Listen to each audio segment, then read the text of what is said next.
और वाराणसी विश्व के प्राचीनतम नगरी में से एक है और ये शिव की नगरी है। त्रिनेत्र भगवान शिव के ही मस्तक पर देखने को मिलता है। लेकिन उत्तर प्रदेश पुलिस का वाराणसी त्रिनेत्र अपराधियों को कंट्रोल करने और अपराध पर अंकुश लगाने का एक बहुत ही महती कार्य कर रहा है।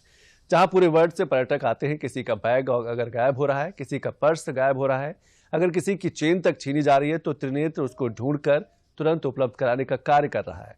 अगर कोई अपराधी अपराध करके भाग रहा है, कहाँ उसने अपराध किया है, किन किन रास्तों से गया है, ये सारा घर का टकराव अब पहेली नहीं है, हकीकत है।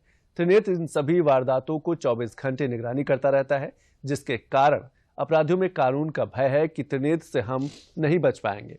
वहीं आमजन वाराणसी शहर में अपने को बहुत सुरक्षित समझते हैं। उत्तर प्रदेश में वाराणसी का त्रिनेत्र एक कीर्तिमान स्थापित कर रहा है।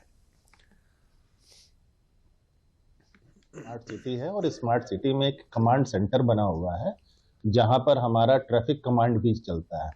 उसमें हमारे यहाँ जितने भी सीसीटीवी हैं जो स्मार्ट सिटी के परियोजना के तहत लगे हैं, कुछ जो और भी जो त्रिनेत्र के माध्यम से भी हमने उनको जोड़ा है, उससे लगभग मतलब हम 70 to 80% के करीब हम कवर कर ले जाते हैं। हम अपने वीडियो रिकॉर्डिंग से या सीसीटीवी से हम रिकॉर्ड कर ले जाते हैं। और ऐसे में जब कभी भी हमें इस तरह की सूचना मिलती है तो हमें ट्रेस करने में बड़ी आसानी होती है। और इससे बहुत हमने ट्रेस भी किया है, किसी का झोला गायब हो, किसी का कभी कभी तो पर्स तक भी हमने वापस किए हैं। इससे हमें बड़ी आसानी होती है, नंबर प्लेटों के हिसाब से, नंबर के माध्यम से, और या हम गाड़ी के मेक के माध्यम से इसको हम कर लेते हैं। इससे हमें बड़ा फायदा हुआ है। यहाँ पे हमारे एनपीआर कैमरे लगे हुए हैं। शहर में करीब करीब 43 प्लस लोकेशन है, तो जहाँ पे हमारे नो हेलमेट और रेड लाइट जंप ये वायलेशन आते हैं और हम लोग इसका चालान भी यहाँ पे करते हैं। और ये जो सिस्टम है क्राइम के लिए बहुत ही अच्छा है।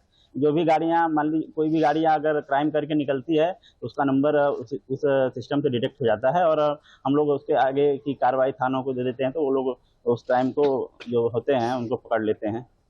और हमारा एक और सिस्टम है एफआरएस, ये फेस रिकॉग्निशन सिस्टम है। इसके वजह इसमें हम लोग किसी पर्सन का फोटो अगर उसमें डाल देते हैं, तो अगर वो पर्सन हमारे कैमरे के सामने अगर दिखता है तो वो हमारे यहाँ मैसेज पॉपअप आता है